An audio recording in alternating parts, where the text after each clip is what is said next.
إن الحمد لله نحمده ونستعينه ونستغفره ونعوذ بالله من شرور أنفسنا ومن سيئات أعمالنا من يهده الله فلا مضل له ومن يضلل فلا هادي له أشهد أن لا إله إلا الله وحده لا شريك له وأشهد أن محمدا عبده ورسوله يا أيها الذين آمنوا اتقوا الله حق تقاته ولا تموتن إلا وأنتم مسلمون يا أيها الناس اتقوا ربكم الذي خلقكم من نفس واحدة وخلق منها زوجها وبث منهما رجالا كثيرا ونساء واتقوا الله الذي تساءلون به والأرحام إن الله كان عليكم رقيبا يا أيها الذين آمنوا اتقوا الله وقولوا قولا سديدا يصلح لكم أعمالكم ويغفر لكم ذنوبكم ومن يطع الله ورسوله فقد فاز فوزا عظيما أما بعد فإن خير الحديث كتاب الله وخير الهدي هدي محمد صلى الله عليه وسلم وشر الأمور محدثاتها وكل محدثة بدعة وكل بدعة ضلالة وكل ضلالة في النار أعوذ بالله من الشيطان الرجيم بسم الله الرحمن الرحيم يا أيها الذين آمنوا كتب عليكم الصيام كما كتب على الذين من قبلكم لعلكم تتقون۔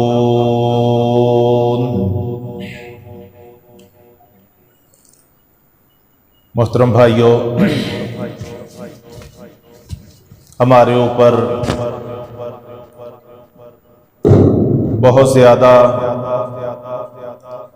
اللہ تبارک و تعالیٰ کا شکر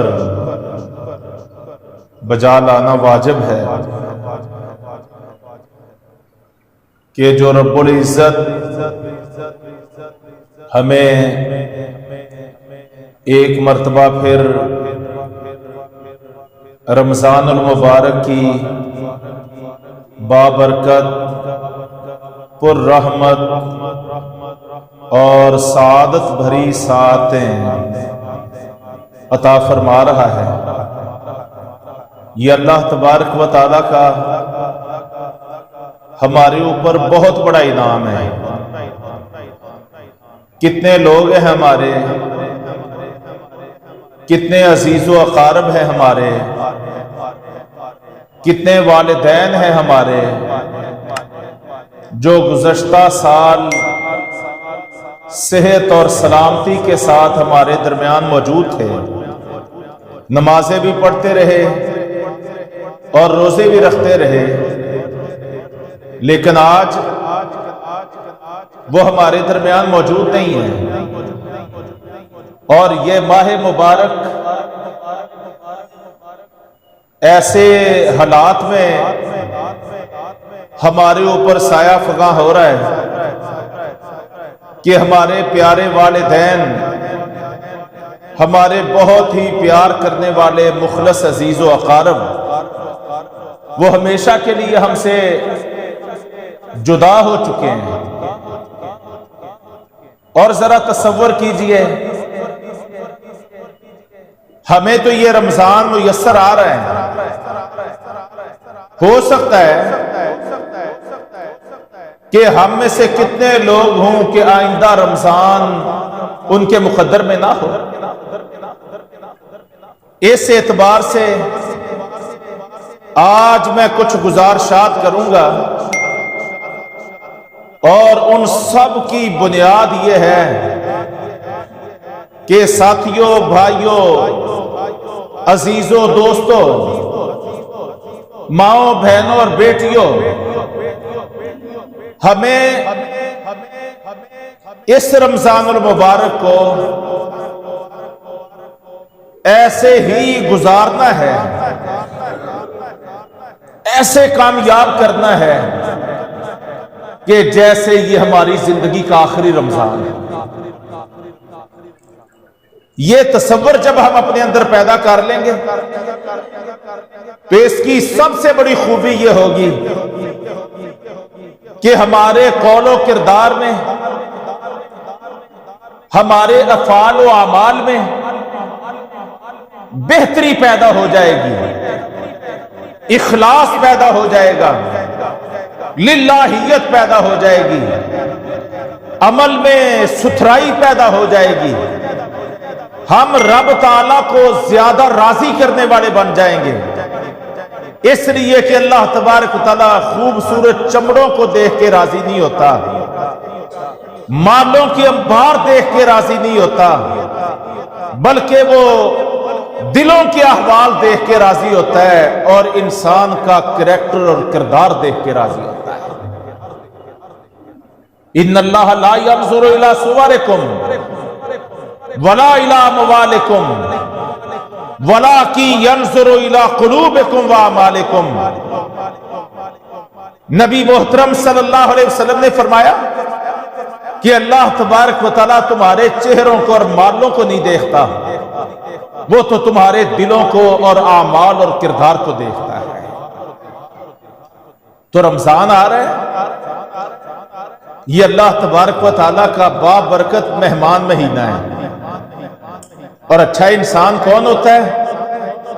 جو اپنے مہمان کی قدر کرتا ہے۔ آپ صلی اللہ علیہ وسلم نے فرمایا کہ جو اللہ پر اور آخرت کے دن پر ایمان رکھتا ہے، اس کو چاہیے کہ وہ اپنے مہمان کی عزت کرے۔ تو یہ اللہ کا مہمان مہینہ آ رہا ہے، مہمان کی عزت کے تقاضے ہوتے ہیں، مہمان کا پروٹوکول ہوتا ہے، مہمان کو ویلکم کہا جاتا ہے، مہمان کے ناز اور نخرے پورے کیے جاتے ہیں، تاکہ جب مہمان واپس جا رہا ہو، الوداع ہو رہا ہو، تو وہ ڈھیروں دعائیں یاد کر کے دے کے جائے، اور لمبا عرصہ یاد کرتا رہے کہ یار فلاں جگہ گیا تھا، فلاں کے گھر گیا تھا، اس نے تو کمال میری عزت افزائی کی تھی۔ تو یہ اللہ کا مہمان مہینہ آ رہا ہے۔ آؤ آج ہم طے کریں کہ انشاءاللہ رمضان کا جو تقاضا بنتا ہے، ہم اللہ کے اس مہمان مہینے کی اس کے تقاضوں کے عین مطابق انشاءاللہ عزت افزائی کریں گے۔ تو طریقہ کیا ہو سکتا ہے؟ تقاضا کیا ہو سکتا ہے؟ میں چند ایک تقاضے اور طریقے آپ کے سامنے پیش کروں گا۔ نمبر ایک، ہم رمضان المبارک کو عبادت کا مہینہ بنا لیں۔ عبادت صرف نماز نہیں ہوتی، عبادت ہمارا ہر قول و عمل اللہ کے ہاں عبادت ہے۔ حتیٰ کہ اگر بندہ مومن اللہ پر درست ایمان رکھتا ہو اور نہ اس کے ایمان میں کسی شرک اور ملاوٹ کی الیش ہو، اور نہ اس کے کردار میں سنت کی مخالفت کی کوئی ملاوٹ اور الیش ہو، ایسا بندہ مومن نبی کریم صلی اللہ علیہ وسلم اس کے بارے میں کیا فرماتے ہیں؟ فَإِنَّ نَوْمَهُ وَنَبْحَهُ أَجْرٌ كُلُّهُ۔ فرمایا یہ سو رہا ہو، اس کا سونا بھی عبادت، اور یہ جاگ رہا ہو، اس کا جاگنا بھی عبادت۔